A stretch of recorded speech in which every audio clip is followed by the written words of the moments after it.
నమస్కారం city news సమాహారానికి స్వాగతం. నా పేరు విశ్వనాథ్. రైస్ మిల్లులో పనిచేస్తూ మృతి చెందిన వ్యక్తి కుటుంబానికి నష్టపరిహారం చెల్లించాలంటూ గ్రామస్తులు మిల్ వద్ద శవంతో ఆందోళనకు దిగారు. 5 గంటల చర్చల అనంతరం యాజమాన్యం పరిహారం చెల్లిస్తామనడంతో ఆందోళన విరమించారు. సుల్తానాబాద్ మండలం కనుకుల గ్రామానికి చెందిన గరిగంటి అనిల్ ఇంటికి ఒక్కగానొక్క ఎదిగిన కొడుకు. అనిల్కు 3 చెల్లెండ్లు.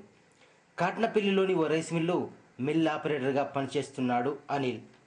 సోమవారం మిల్లు నడుపుతుండగా ఎర్జిఫిజ్ పోయింది.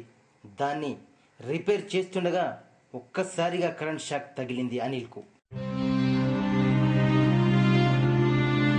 తలకు తీవ్ర గాయమైంది. హుటాహుటిన సుల్తానాబాద్కు, ఆ తర్వాత కరీంనగర్కు తరలించగా పరిస్థితి సీరియస్గా ఉండడంతో హైదరాబాద్కు తరలించి వైద్యం చేయించారు.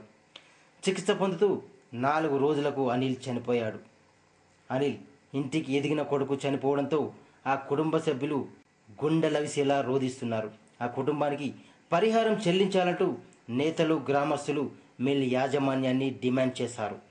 మొదట చర్చలు విఫలం కావడంతో గ్రామస్తులు రోడ్డెక్కి రాస్తారోకో చేశారు. పోలీసులు సముదాయించారు. ఆ తర్వాత మృతుని కుటుంబానికి 7.5 లక్షలు ఇస్తామని చెప్పడంతో గ్రామస్తులు శాంతించారు. ఆపరేటర్ మృతికి సంతాపంగా మండలంలోని రైస్ మిల్ ఆపరేటర్స్ విధులు బహిష్కరించి సంతాపం ప్రకటించారు.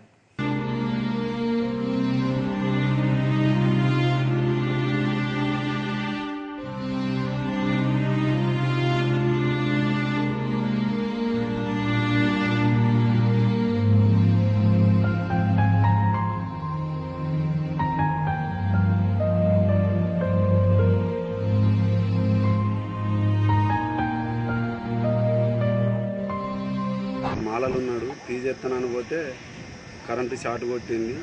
ఆ నుంచి తీసుకుపోయి సుల్తానాబాద్ గవర్నమెంట్ హాస్పిటల్ వేసిండు. గవర్నమెంట్ హాస్పిటల్ వేసినాక ఆ నుంచి కాదన్న వల్ల మళ్ళా కరీంనగర్ ఫతిమన దాంట్లోకి తీసుకుపోయారు. దాంట్లో 2 రోజులు ఉంచినాక ఈ నుంచి హైదరాబాద్ తీసుకుపోవాలన్న వల్ల హైదరాబాద్ హాస్పిటల్ తీసుకుపోయారు. వాళ్ళు 2 లక్షల రూపాయలు డిపాజిట్ పెట్టారు, ఆపరేషన్ చేస్తామన్నారు.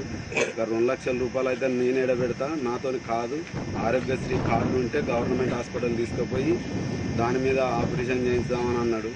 3 చెల్లెళ్ళు, ఒక్కడే ఎదిగిన పుల్లగాడు, అవ్వయ్యకు ఒక్కడే కొడుకు. సాదే కొడుకే చనిపోయింది కదండి. దాని మీదకి వెళ్ళి ఇప్పటి నుంచి వాళ్ళ తల్లిదండ్రులు కానీ వాళ్ళ అక్క చెల్లెళ్ళ పెళ్ళిళ్ళు కానీ వాళ్ళకి జరిగే ఖర్చులకు ఖచ్చితంగా మేము డిమాండ్ చేయడం జరుగుతుంది. ఎండలు జనాన్ని ఫ్రై చేస్తున్నాయి. వడదెబ్బ తాకిడికి జనం పిట్టల్లా రాలుతున్నారు. వేసవిలో దినదిన గండంగా మారింది. రోజు రోజుకు అగ్నిగుండంలా మారుతోంది. గత 4-5 రోజులుగా 46-47 డిగ్రీల ఉష్ణోగ్రత నమోదవుతోంది. ఒక్కసారిగా ఉష్ణోగ్రతలు పెరగడంతో జనం ఉక్కిరిబుక్కిరై పిట్టల్లా రాలిపోతున్నారు. ఉదయం 8 గంటలకే బాణుడు బగబగమంటున్నాడు. ఇప్పటి వరకు సుల్తానాబాద్, ఎలిగేడు, ఓదెల మండలాల్లో 15 మందికి పైగానే వడదెబ్బ తాకిడికి చనిపోయారు. ఏది ఏమైనా అవసరమైతే తప్ప బయటకు వెళ్ళాలని, వెళ్ళినా కూడా ఎండ నుండి కాపాడుకునేందుకు రక్షణ చర్యలు తీసుకోవాలని డాక్టర్లు చెప్తున్నారు.